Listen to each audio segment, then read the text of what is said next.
اگر شہروں میں پیدل چلنے کے محفوظ انتظامات کیے جائیں تو وہاں کی آبادی میں موٹاپے اور ذیابیطس کی شرح کم کی جا سکتی ہے۔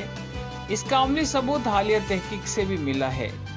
اس ضمن میں یونیورسٹی آف ٹورنٹو کے ماہر گلیان بوتھ اور ان کی ٹیم نے 170 سروے اور مطالعات کا تقابلی جائزہ لیا۔ اس سے واضح ہوتا ہے کہ اگرچہ جاگنگ اور سائیکلنگ کے بہت فوائد ہوتے ہیں، لیکن جن شہروں میں عام افراد کو پیدل چلنے کے لیے فٹ پاتھ، بحفاظت راہداریاں سہولت دی جائیں تو وہاں کے لوگ ذیابیطس اور موٹاپے سے دور رہتے ہیں۔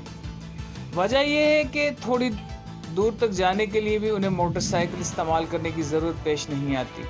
انہوں نے اس سروے میں مجموعی طور پر 32,700 افراد کا جائزہ لیا تو معلوم ہوا کہ جن علاقوں میں پیدل چلنے کی اچھی سہولیات تھیں وہاں کے بالغ افراد میں موٹاپے کی شرح 43% تھی، جبکہ گنجان علاقوں اور پیدل چلنے کی کمی والے شہروں میں اس کی شرح 53% دیکھی گئی۔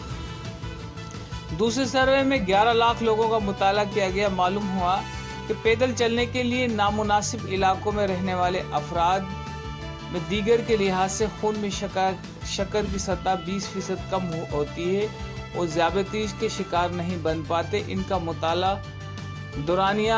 مطالعے کا دورانیہ مسلسل 8 برس طویل تھا۔ یہ تحقیق بتاتی ہے کہ شہروں کو اس طرح بنایا جائے کہ زیادہ سے زیادہ افراد چھوٹے فاصلوں کے لیے پیدل چلیں اور یوں ان کے طبی فوائد حاصل کر سکیں۔ یہ تحقیق پاکستان کے تناظر میں بھی درست ہے، جہاں تجاوزات کی بھرمار میں فٹ پاتھ غائب ہوتے جا رہے اور راستے پیدل چلنے والے کے لیے موافق نہیں رہے۔